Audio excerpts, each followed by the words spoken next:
yang hadir silahkan angkat tangan ya. Oke, yang pertama ada Adinda, kemudian Anifta, kemudian Ayu, belum datang, kemudian Dova, ada, Esa, oke, Eva, Febri, kemudian Okti, Nabila, lalu Rahma, Rofik, Wijaya. Oke, alhamdulillah. Nah, sebelum kita masuk ke materi, kita menyanyikan lagu Indonesia Raya, kemudian kita lanjutkan dengan berdoa ya. Silakan salah satu memimpin. Siapa yang mau memimpin? Ya, silakan.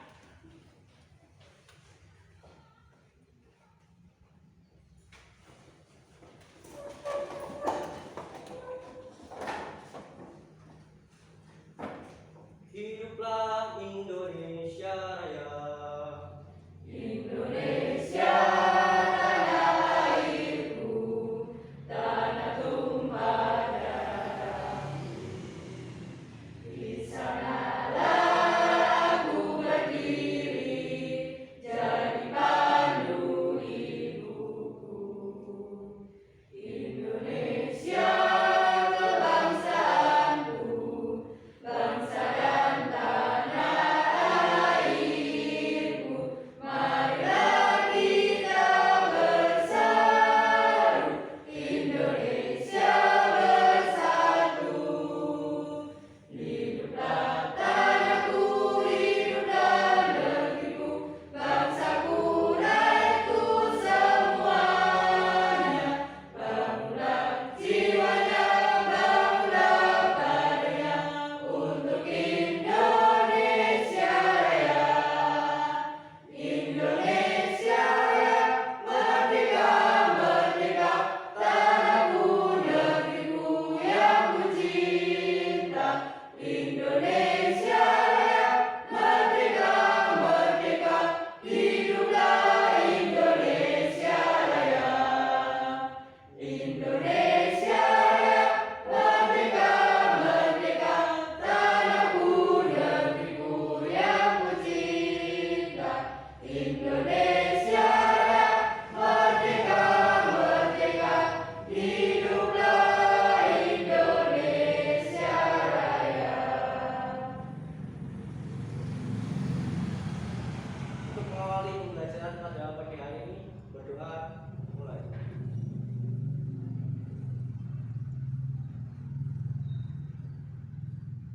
Doa selesai.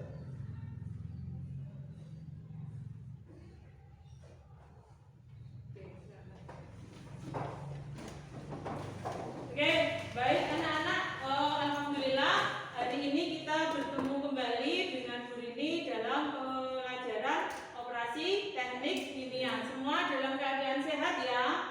Ya, alhamdulillah. Guru ingatkan kembali bahwa pandemi belum berakhir sehingga kita bersama harus senantiasa menerapkan protokol kesehatan 5M. Apa saja itu? Yang pertama adalah memakai masker, kemudian mencuci tangan, kemudian selanjutnya apa?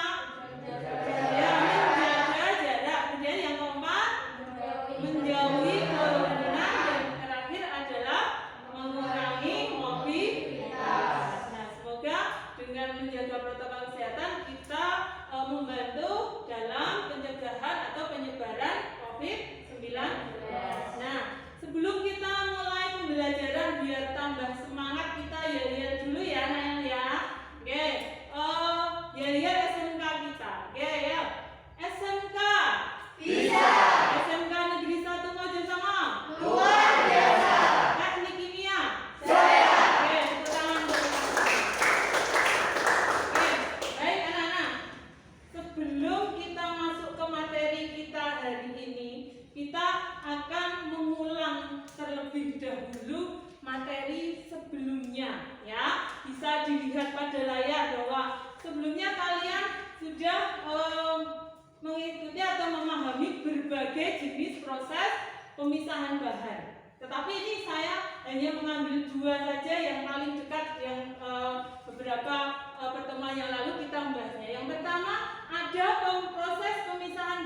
dengan ekstraksi. Ya, sudah tidak asing lagi ya. Kemudian yang kedua adalah pemisahan bahan secara distilasi. Kita ingat dulu, siapa yang masih ingat ekstraksi itu pemisahan bahan yang bagaimana? Siapa yang tahu? Saya Bu. Oke, namanya? Anita. Oke, silakan Mbak Anita. Pengambilan komponen suatu bahan dengan penambahan pelarut tertentu. Oke, bagus ya. Masih ingat ya Mbak Anita ya. Jadi ekstraksi itu pemisahan bahan. Caranya bagaimana? Bahan tersebut dikontakkan dengan pelarut tertentu. Kemudian untuk proses pemisahan yang kedua, ini yang beberapa pertemuan yang lalu juga kita sudah bahas. Siapa masih ingat distilasi itu apa? Siapa tahu? Saya Bu. Oke, siapa? Rahma. Rahma, silakan. Distilasi adalah pemisahan bahan berdasarkan perbedaan titik didih. Oke, bagus ya, masih ingat ya Mbak Rahma ya. Jadi distilasi ini proses pemisahan bahan. Prinsipnya apa? Perbedaan titik didih. Nah, hari ini kita juga akan membahas tentang proses pemisahan bahan, ya, yaitu proses pemisahan bahan dengan evaporasi. Mungkin ini masih asing untuk kalian ya, tapi nanti kita bahas untuk pertemuan kali ini. Oke, mungkin kalau istilah evaporasi kalian masih asing, tapi kalau penguapan tidak asing ya anak-anak ya? Tidak ya, jadi nama lain dari evaporasi ini penguapan. Jadi kalau sudah tahu artinya berarti kan banyak peristiwa di kehidupan sehari-hari yang merupakan proses evaporasi. Kita nanti akan gali kemampuan kalian. Contohnya apa yang ada di sekitar kita. Oke, baik anak-anak. Sebelum kita lebih jauh membahas tentang evaporasi, nah apa toh materi kita hari ini? Kadunya itu apa? Kompetensi dasarnya apa? Yang pertama itu adalah menerapkan peralatan evaporasi. Jadi nanti kalian akan mengetahui prinsip evaporasi itu apa, tujuannya apa, kemudian faktor-faktor yang mempengaruhi apa saja. Ya, itu nanti akan kita bahas di KD yang pertama. Kemudian yang KD kedua ini terkait dengan KD keterampilan, ini adalah mengoperasikan peralatan evaporasi. Jadi setelah tahu prinsipnya, kalian nanti akan mampu untuk mengoperasikan peralatan evaporasi. Nah, dijabarkan dari kompetensi dasarnya adalah yang guru sampaikan tadi, yaitu indikatornya apa nanti yang akan kalian capai di sini. Nah, untuk yang pengetahuan ya, nanti kamu akan bisa memahami yang pertama adalah menjelaskan konsep evaporasi. Kemudian setelah paham itu kalian bisa menentukan fungsi dan jenis peralatan evaporasi itu apa saja, baik itu di industri maupun di laboratorium. Kemudian yang ketiga, setelah itu kamu diharapkan bisa memperinci langkah-langkahnya bagaimana mengoperasikan peralatan evaporasi. Sedangkan untuk keterampilannya, yang pertama harus kamu kuasai nanti adalah yang pertama adalah menyiapkan pengoperasian peralatannya. Jadi persiapan baik itu alat maupun bahannya. Kemudian yang kedua, setelah itu kamu diharapkan bisa mengoperasikan peralatan evaporasi.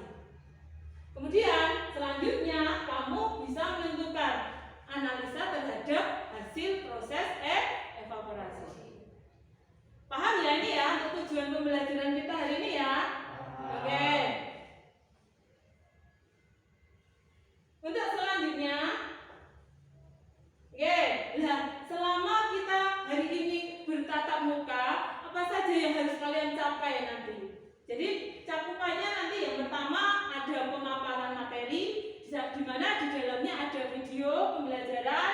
Kemudian setelah itu kita akan melakukan praktikum, ya praktikum di mana karena nanti peralatannya itu kita hanya punya satu, jadi nanti yang kelompok pertama itu praktikum, 3 kelompok yang lain menunggu terlebih dahulu dengan mengerjakan LKPD ya. Kemudian ada diskusi kelompok, tentunya nanti setelah diskusi kelompok praktikumnya selesai, kita nanti akan melakukan presentasi.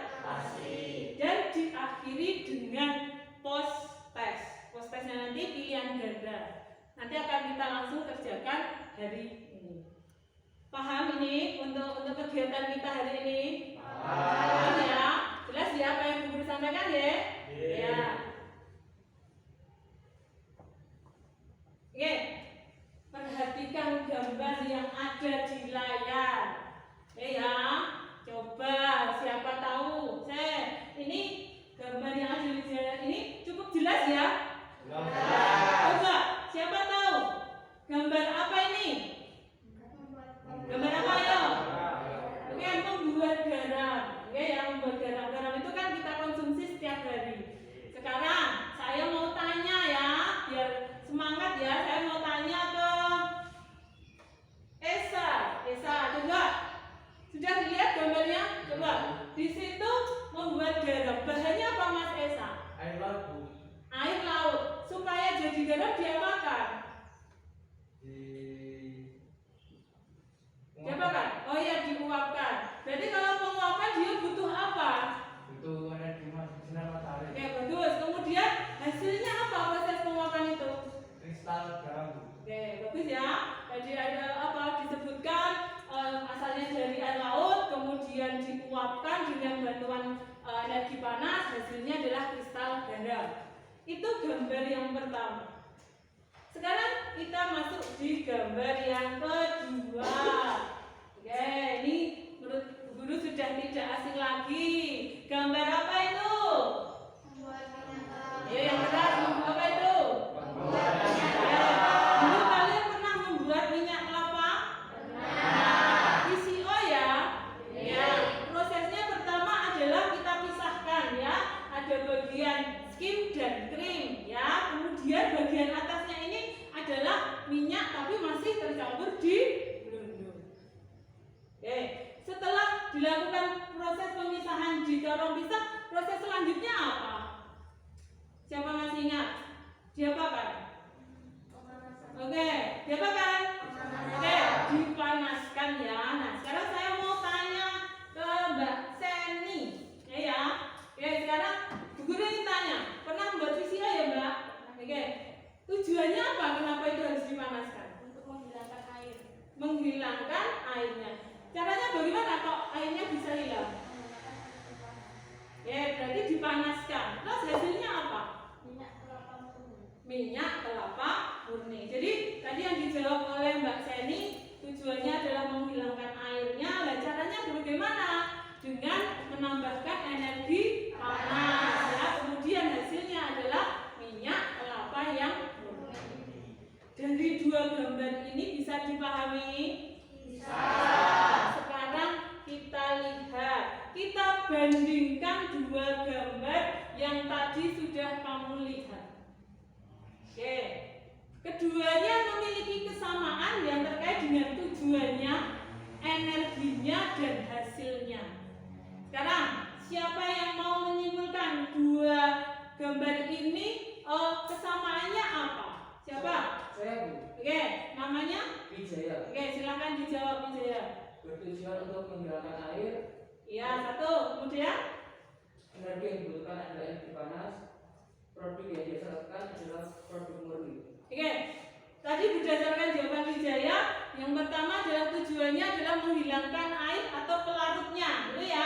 Kemudian dua-duanya adalah membutuhkan energi panas, ya, untuk menguapkan pelarutnya. Kemudian yang ketiga, untuk tujuannya adalah menghasilkan produk yang lebih murni. Itu kesamaan dari dua gambar tersebut. Nah, sekarang dari apa yang disampaikan Wijaya tadi, Mas Wijaya tadi, itulah yang disebut dengan proses evaporasi.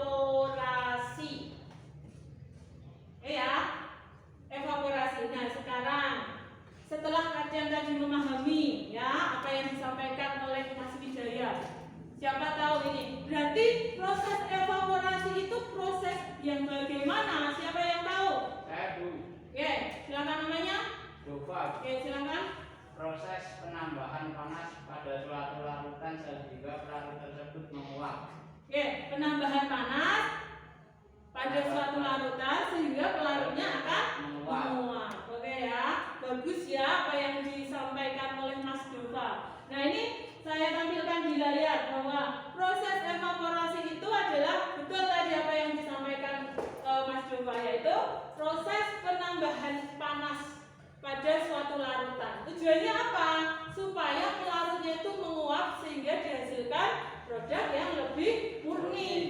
Kemudian bisa juga dikatakan evaporasi itu pemanasan larutan dengan cara menguapkan pelarutnya, sama ya, menguapkan pelarutan sehingga nanti dihasilkan komponen yang lebih peka. Sampai di sini paham? Jadi kalian sudah paham apa itu evaporasi? Paham ya? Nah, kalau paham sekarang kita lanjutkan.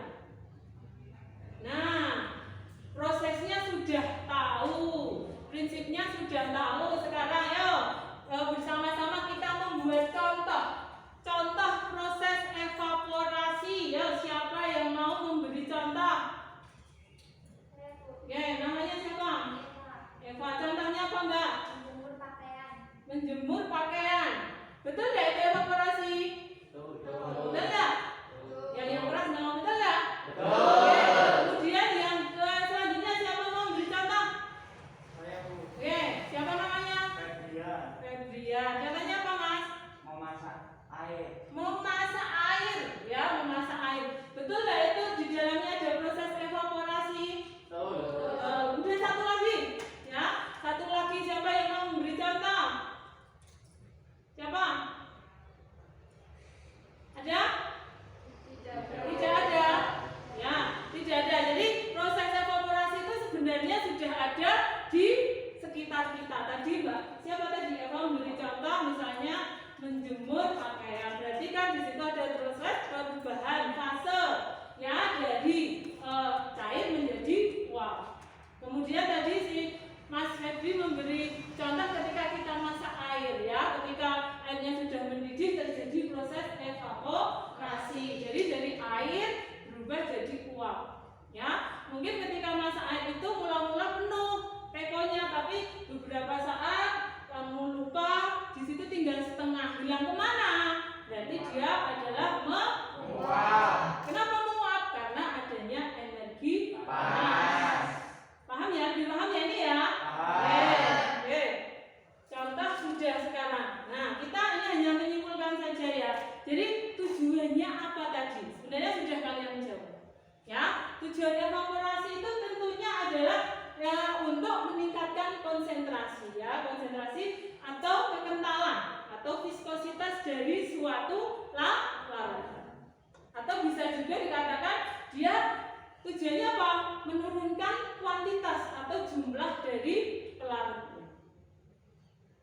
Paham? Paham ya? Nah sekarang kita lihat ya untuk faktor-faktor yang mempengaruhi evaporasi, ya, supaya evaporasi itu terjadi bisa berlangsung secara cepat. Tentunya ada hal-hal yang mempengaruhinya. Di situ yang Bu Guru garis bawahi, pokoknya ada 4 ini, yaitu ada suhu, ada sifat, ada luas bidang kotak, ada kelembapan udara. Oke, sekarang kita bahas bersama-sama ya, silakan nanti dijawab. Salah tidak apa-apa.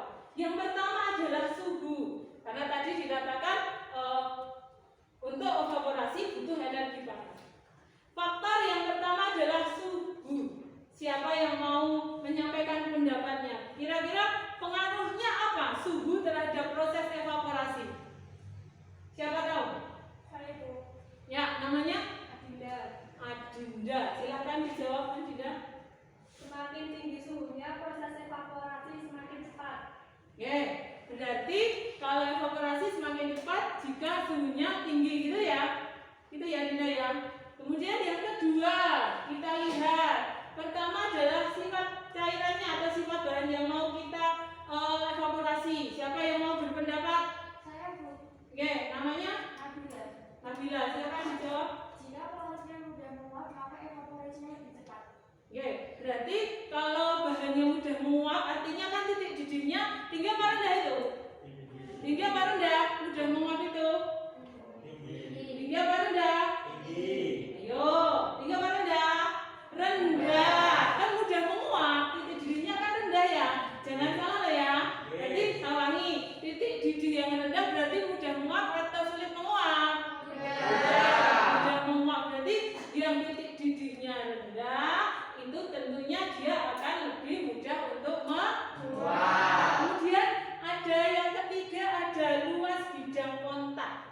luas bidang kontak. Siapa mau memberi pendapat ini pengaruh luas bidang kontak terhadap proses evaporasi? Siapa? Saya, Bu. Oke, siapa namamu? Profik, silakan dijawab. Semakin luas bidang kontaknya, semakin cepat proses evaporasi tersebut. Oke, berarti semakin luas bidang kontaknya, proses evaporasi semakin cepat. Nah, buktinya apa? Buktinya ketika kita punya cairan panas ya di rumah, supaya itu cepat dingin, cepat menguap, apa yang kita lakukan? Kita tuang cairan itu dalam tempat yang lebih luas, gitu ya. Tujuannya apa sebenarnya? Agar cepat terjadi proses penguapan. Paham ini? Kemudian ada yang keempat, ada kelembapan udara. Oke ya, kelembapan udara. Oke, faktor yang keempat. Ada yang mau menyampaikan pendapatnya? Saya, Bu. Oke, silakan. Jika kelembapan udaranya semakin kering, maka proses evaporasinya semakin cepat. Ya, berarti kelembapan udara sekitar juga mempengaruhi ya, Mbak ya. Jadi kalau misalnya pada musim kemarau kelembapan udaranya kan rendah, berarti proses evaporasinya akan lebih cepat, begitu ya. Tapi kalau pada musim dingin kelembapan udaranya tinggi, tentunya juga akan memperlambat proses evaporasi. Sampai di sini paham? Paham. Ya. Nah, setelah tadi kalian memahami prinsip untuk evaporasi itu apa? Ya, kemudian tujuannya apa? Faktor-faktornya apa? Nah, sekarang alatnya apa toh untuk melakukan proses evaporasi? Ya, kalau kemarin untuk ekstraksi, namanya ada soklet ya, namanya ekstraktor. Kemudian untuk distilasi juga adalah peralatan distilasi. Nah, evaporasi ini alatnya namanya adalah evaporator. Jadi cukup mudah untuk diingat karena sesuai dengan proses ini. Ya. Oke, baik anak-anak. Sekarang kita fokus ke peralatan evaporator. Nah, peralatan evaporator ini sebenarnya dibagi menjadi dua. Ya, ada peralatan evaporator yang ada di industri, ya, dan yang kedua adalah peralatan evaporator yang kita gunakan di laboratorium. Nah, bisa dilihat pada slide ya, untuk peralatan evaporator yang ada di industri itu tipenya ada 3. Ya, yang pertama ada single effect evaporator, kemudian yang kedua ada double effect evaporator, kemudian yang ketiga adalah multi effect evaporator. Ketiganya kan perbedaannya tentunya dari susunannya, ada yang single, ada yang double, ada yang multi. Jadi kalau single jumlahnya berapa? 1. Kalau double jumlahnya berapa? 2. Kalau multi jumlahnya berapa? Banyak. Nah, tetapi untuk evaporator yang ada di industri ini nanti akan kita bahas pada pertemuan selanjutnya. Nanti kalian bisa membuka modul yang sudah Bu Guru upload di Google Classroom, silahkan dibaca terlebih dahulu. Ya, karena ini hari ini kita akan mempelajari untuk evaporator yang ada di laboratorium. Oke. Nah, inilah evaporator yang ada di laboratorium. Sebenarnya kita sudah memiliki ya, tapi mungkin kalian kan belum pernah mengoperasikannya. Nah, alatnya seperti itu gambarnya, dan memiliki jenisnya adalah rotary evaporator. Namanya adalah rotary evaporator. Coba dilihat ya. Nanti kalian bisa membandingkan dengan gambar aslinya. Kita lihat ya, yang tegak lurus ke atas ini namanya adalah kondensor. Oke. Kemudian untuk yang labu berada di bagian bawah ini namanya adalah labu penampung. Kemudian selanjutnya adalah labu yang posisinya miring ini namanya adalah labu didih, labu evaporasinya ada di sini. Ya, kemudian yang berada di bawahnya ini seperti kotak ini namanya adalah chamber, ya, yang gunanya nanti sebagai tempat air. Kemudian di sini ada bagian belakang ini namanya adalah main unit, unit utama. Unit utama ini nanti fungsinya adalah sebagai komponen yang dia bisa untuk menaikkan kondensor maupun nanti digunakan sebagai memanaskan dari chambernya. Kemudian pada bagian bawah di sini ada dua tombol, ya, yang sebelah kiri itu nanti tombol untuk menaikkan suhu, sedangkan tombol yang sebelah kanan ini nanti adalah tombol untuk mengatur putarannya. Nah, sekarang saya tanya dulu, untuk evaporator yang ada di laboratorium itu kita punyanya yang jenisnya rotary evaporator. Ya, sekarang siapa tahu kenapa namanya itu rotary? Apa artinya rotary? Rotary artinya berputar. Nah, yang berputar apanya? Oke, nah yang berputar labunya. Dan nanti biar jelas kita lihat video dan juga kita nanti kan mempraktekkan. Jadi nanti paham apa itu yang berputar. Oke, sampai di sini dulu, ya. Mungkin ada yang mau ditanyakan? Ada yang mau ditanyakan? Saya Bu. Oke, namanya? Optim. Oke, silakan. Kondensernya dengan yang waktu ekstraksi dan distilasi apakah fungsinya sama? Oke, bagus ya pertanyaannya ya. Yang lain bisa menjawab. Di situ kita pakai kondensor ya, pakai kondensor. Nah, kondensor ini apa? Kan kemarin yang kita bahas itu kan ada ekstraksi, ada distilasi. Nah, kondensornya itu apakah sama fungsinya? Sama enggak itu? Sama. Fungsinya apa toh kondensor? Untuk apa? Mengubah fase dari uap menjadi cairan. Berarti kan mengembunkan ya. Nah, berarti sama enggak fungsinya? Sama. Yang membedakan apa? Yang membedakan itu kalau kalian jeli hanya konstruksinya saja. Yang kemarin, yang dulu ya, kemarin untuk distilasi itu bentuknya alin, double pipa, ya. Kemudian kalau yang ekstraksi itu biasanya yang kemarin dipakai itu yang bola. Jadi itu hanya berbeda dalam konstruksi saja, tapi fungsinya itu sama. Nah, kenapa ini dibuat berbeda? Ada tujuannya. Jadi yang untuk evaporasi yang pada gambar ini dan sesuai yang kita punya bentuknya adalah spiral.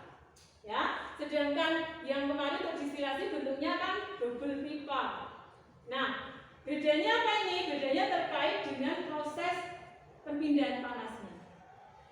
Bola, kemudian double pipa atau alin ya, kemudian spiral. Perpindahan panasnya untuk transfer panasnya paling bagus yang mana? Siapa tahu?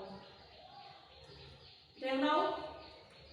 Kalau spiral kan bentuknya kan Purwal ya istilahnya ya. Sedangkan yang untuk distilasi itu kan sederhana. Nah, di sini proses transfer panasnya paling bagus yang spiral. Kenapa?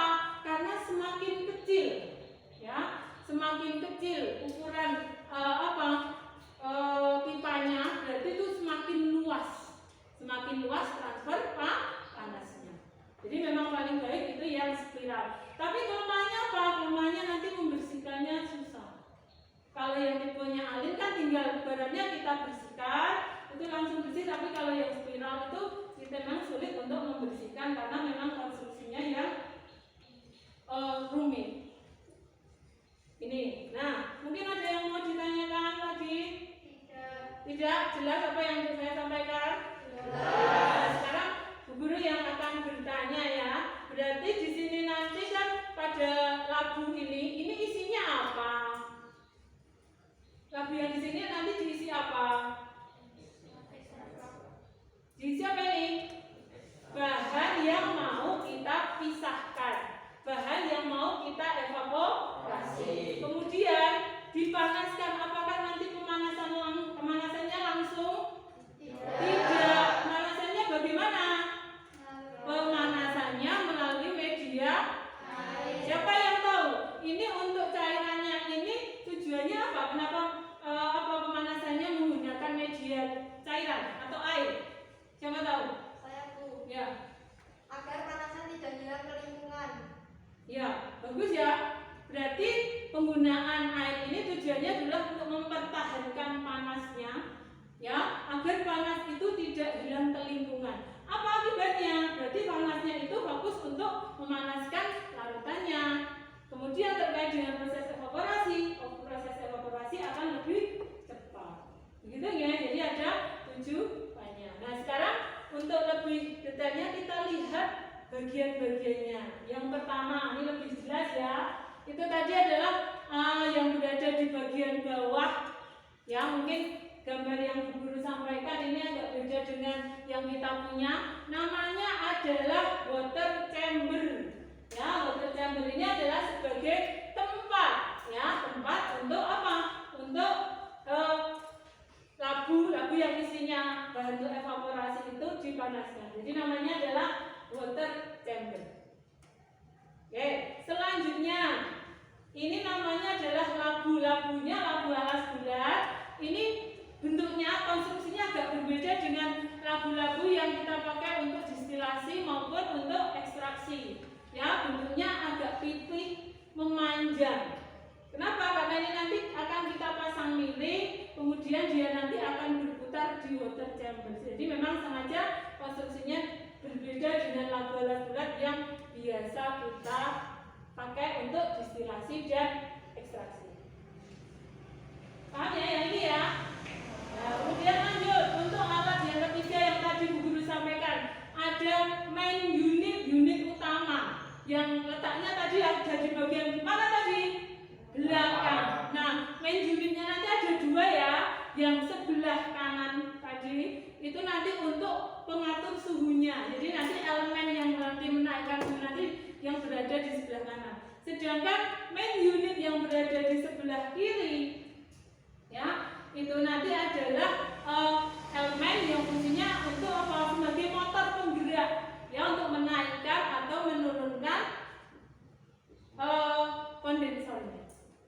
Tapi nanti lebih jelas kita bisa melihat pada gambar asli atau yang kita punya ketika nanti kalian berpraktek. Jelas untuk main unit? Jelas. Kemudian bagian yang ketiga, labu penampung. Kalau tadi namanya labu alas bulat ya, yang bentuknya agak berbeda. Sekarang labu penampung yang nanti diletakkan pada bagian bawah. Fungsinya apa di situ? Fungsinya adalah menampung pelarut yang keluar dari mana? Kondensor. Konstruksinya sama apa beda dengan yang tadi? Dengan yang labu alas bulat tadi, sama apa beda? Bentuknya beda ya. Kalau yang di sini bentuknya bulat, ya. Kalau tadi yang tadi agak pipih, ya. Walaupun sama-sama apa? Labu. Oke, ada yang mau ditanyakan sampai ini? Ada? Tidak ada ya, tidak ada. Kita lanjut. Nah, ini tadi yang ditanyakan oleh Mbak P ada kondensor ya. Kondensornya itu tipe jenisnya adalah kondensor yang spiral. Fungsinya yaitu tadi karena ini sudah kita sering bahas adalah untuk apa? Mengembunkan cairan. Ingat ya, bukan mengembunkan air tapi mengembunkan cairan. Ya.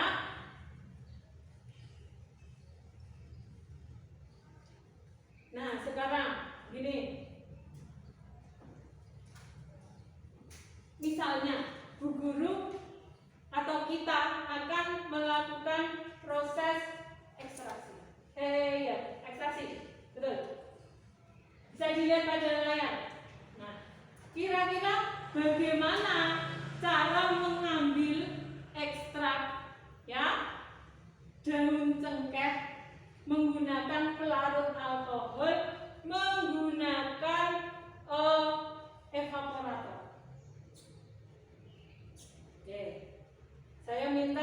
banyak salah enggak apa-apa. Siapa yang mau berpendapat? Silakan, siapa? Saya Oke, namanya Wijaya. Wijaya. Silakan Wijaya. Yang pertama, daun cengkeh dikecilkan dengan cara diblender. Setelah itu ditaruh wadah dan diberi etanol. Ya. Setelah diberi etanol, disaring. Setelah disaring, ekstraknya di evaporator. Oke, saya ulangi jawaban dari Wijaya ya. Yang pertama tentunya kalau kita mau mengambil minyak daun cengkeh, berarti kan yang pertama bukan daun cengkehnya yang besar itu langsung kita ekstraksi ya, tapi atau kita kecilkan dulu ukurannya. Jadi kita kecilkan dulu ukurannya ya. Caranya bagaimana? Bisa di blender, bisa juga kita potong-potong. Tujuannya apa? Nanti bisa ekstrak yang diambil itu optimal. Kemudian setelah kecilkan ukurannya, disaring dulu ya, karena tentunya ada padatan yang terikut di situ ya. Kemudian filtratnya akan kita gunakan untuk apa? Evaporasi. Oke, sampai nanti pelarutnya semuanya nanti menguap. Bagus ya apa yang disampaikan oleh Mas Wijaya. Nah sekarang biar lebih jelas,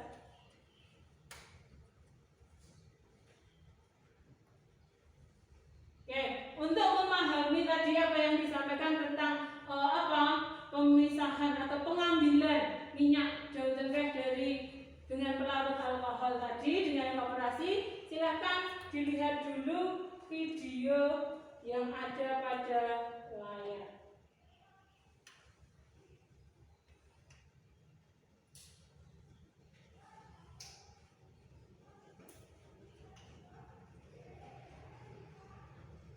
Di situ sama seperti tadi yang disampaikan oleh Wijaya. Kemudian ada tombol-tombol untuk mengatur suhu dan putarannya.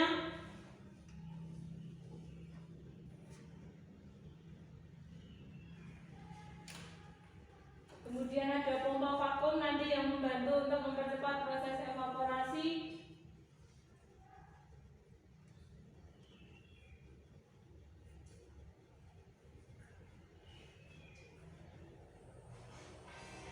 Kemudian dilihat proses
video tadi bisa lebih memperjelas ya bagaimana cara mengoperasikan peralatannya dan bagian-bagiannya. Nanti lebih jelasnya ketika nanti kalian mengoperasikan sendiri-sendiri. Oke. Baik anak-anak, sekarang kita akan masuk pada tahap praktikum. Tapi sebelumnya Bu Guru sudah membagi kalian menjadi 4 kelompok kerja yang sebenarnya kelompok kerja ini sudah Bu Guru bagi ya di grup WA kalian. Sudah dibaca ya? Sudah ya. Tidak masalah ya dengan kelompoknya ya ini ya. Ada kelompok saya bagi menjadi evaporasi 1, evaporasi 2, evaporasi 3 dan evaporasi yang keempat. Oke. Nah, apa yang akan kita lakukan hari ini untuk kegiatan praktikumnya? Kita akan melakukan proses evaporasi ya dalam pengambilan ekstrak daun adas ya dengan pelarutnya alkohol dengan menggunakan rotari evaporasi atau rotari evaporator. Nah, sekarang dilihat daun adas. Pernah kalian mengonsumsinya? Pernah. Banyak ya di sekitar kita ya daun adas ya. Oke, biasanya dia tumbuh subur di mana? Dia di pegunungan. Nah, kalau dilihat untuk daun adas ini bentuknya kalau tidak paham seperti daun cemara. Nah, manfaatnya sebenarnya ini banyak ya untuk daun adas. Yang pertama, dalam keadaan segar ya, dia bisa digunakan atau dikonsumsi oleh ibu yang sedang menyusui karena bisa meningkatkan produksi air susu ibu. Ya. Namun nanti apa yang akan kita produksi hari ini adalah minyak adas yang nanti akan kita gunakan atau bisa digunakan sebagai obat oles, minyak oles. Kenapa? Karena dia mengandung senyawa, namanya senyawanya adalah anetol yang sifatnya itu menyegarkan dan hangat ketika kita oleskan ke bagian tubuh. Ya, jadi nanti dengan mengambil minyak adas ini nanti bisa meningkatkan dari manfaat dari minyak adas karena akhir-akhir ini kan banyak mungkin terutama yang kalangan muda ini kan sudah tidak suka dengan adas karena memasaknya aja kan tidak cukup 10 menit ya, kadang 1 jam itu baru bisa dikonsumsi. Nah, sekarang kalau kelompoknya sudah, sekarang kita masuk ke LKPD. Sekarang tolong dibagi terlebih dahulu LKPD-nya. Tolong Rahmat dibagi.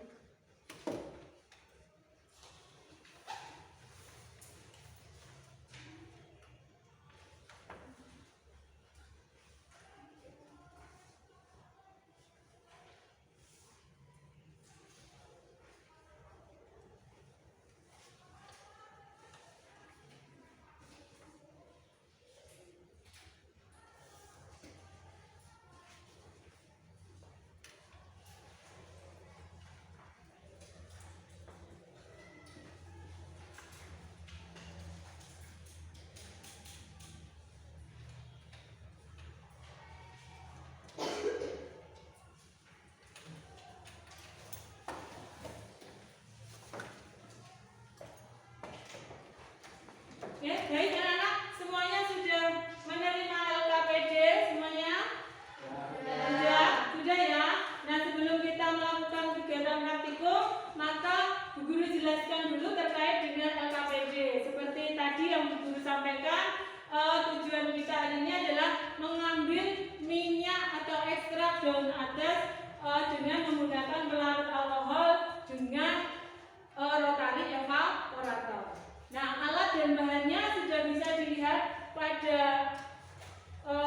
LKPD kalian ya. Di situ tentunya kita memakai rotari evaporator, kemudian ada blender untuk mengecilkan ukuran, kemudian ada neraca, ada baskom, ada saringan kain, ada gelas ukur, ada petri dish, ada pisau dan ada nampan nanti untuk membantu mengecilkan ukurannya. Kemudian untuk bahannya tentunya ada daun ades kering yang sudah disiapkan, kemudian ada etanol dan ada aqua sebagai sebagai media pemanasnya. Oke, perhatikan untuk LKPD yang pertama. Di situ ada gambar rotary evaporator. Ya, silakan nanti kalian mengisi di situ nama-nama bagiannya alat tersebut, kemudian fungsinya apa. Ini silahkan diisi ketika nanti ada teman kalian yang mengoperasikan peralatan evaporator. Ya, jadi nanti bergantian. Ya, yang satu kelompok mengoperasikan peralatan evaporator, yang tiga kelompok nanti menyelesaikan LKPD-nya agar efisiensi waktunya. Kemudian untuk proses pengambilan ekstraknya, silahkan dilihat pada diskusi 2 pada diagram alir. Di sini di layar di guru sampaikan dalam bentuk yang sederhana. Bisa diperhatikan, ya. Tahap yang pertama namanya adalah tahap penimbangan. Silahkan kalian nanti menimbang 50 gram daun ades kering. Kemudian silahkan dikecilkan ukurannya, ya. Mengecilkan ukurannya nanti bisa dibantu dengan dipotong terlebih dahulu atau mungkin nanti dibantu dengan di blender agar lebih mudah. Ya, menggunakan alkohol sebanyak 150 ml. Setelah itu, setelah dikecilkan ukurannya, tentunya adalah proses selanjutnya adalah penyaringan karena akan di situ ada endapannya. Jadi nanti kalian memisahkan antara padatannya dan cairannya. Kemudian cairan yang diperoleh itulah nanti yang kita akan evaporasi. Di situ dilihat ada kondisi operasinya. Ya, kondisi operasinya adalah T-nya ini diabaikan dulu. Kemudian yang waktunya ini suhunya adalah 78 derajat Celcius. Kenapa ini suhunya 78 derajat Celcius? Karena merupakan titik didih dari alkohol. Nah, di situ ada variasi putarannya. Ada 40 rpm, ada 60 rpm, ada 80 rpm dan ada 100 rpm. RPM singkatannya jadi apa? Siapa tahu? RPM rotari per menit. Jadi dalam satu putaran, dalam 1 menit ada berapa putaran? Berarti kalau 40 RPM artinya apa? Dalam 1 menit ada 40. Coba sekarang, kalau 60 RPM artinya apa? Ya, yang keras. 60 RPM artinya apa? Oke, sekali lagi. Sekarang kalau 80 RPM artinya apa? Berarti kalau 40 RPM dan 100 RPM lebih cepat berputarnya yang mana? 100 RPM. Gitu ya. Kemudian setelah proses evaporasi selesai, nanti dilanjutkan dengan proses pemurnian. Nah, kenapa ini variasi waktunya RPM-nya berbeda? Nanti saya bagi kelompok 1 nanti yang 40 RPM, 60 RPM kelompok 2, kelompok 3 80 RPM, kelompok terakhir 100 RPM. Begitu ya. Kemudian dimurnikan. Dimurnikannya nanti bisa diletakkan di atas water bed. Kemudian selanjutnya kalian melakukan penimbangan terhadap minyak yang dihasilkan. Silakan kemudian dihitung rendemennya. Kemudian dilihat pada tabelnya. Apa yang harus kalian hasilkan di sini? Datanya apa saja yang kamu peroleh? Datanya tentunya yang pertama adalah tadi rendemennya, kemudian waktu evaporasi. Maksudnya bagaimana?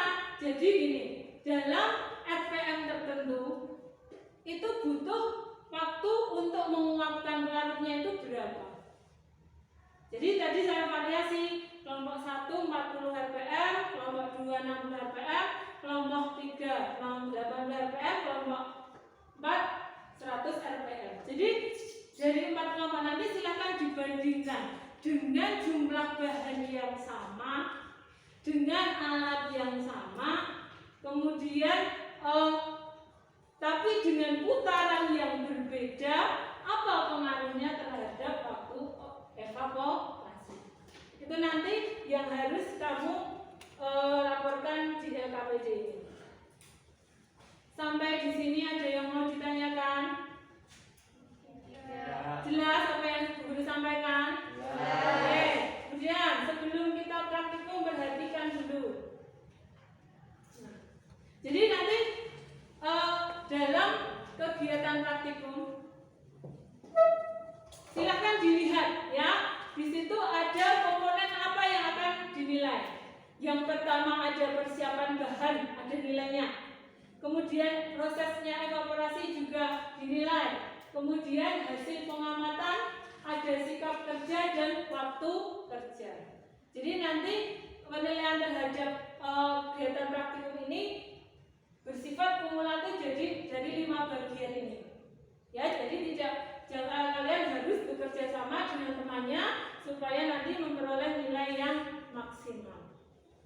Begitu ya? Ada yang mau ditanyakan? Jelas? Kalau jelas, sekarang kita bisa mulai melakukan kegiatan praktikum. Jangan lupa menggunakan jas praktikum. Silahkan kalian terlebih dahulu mengecek kesiapan alatnya terlebih dahulu. Begitu ya?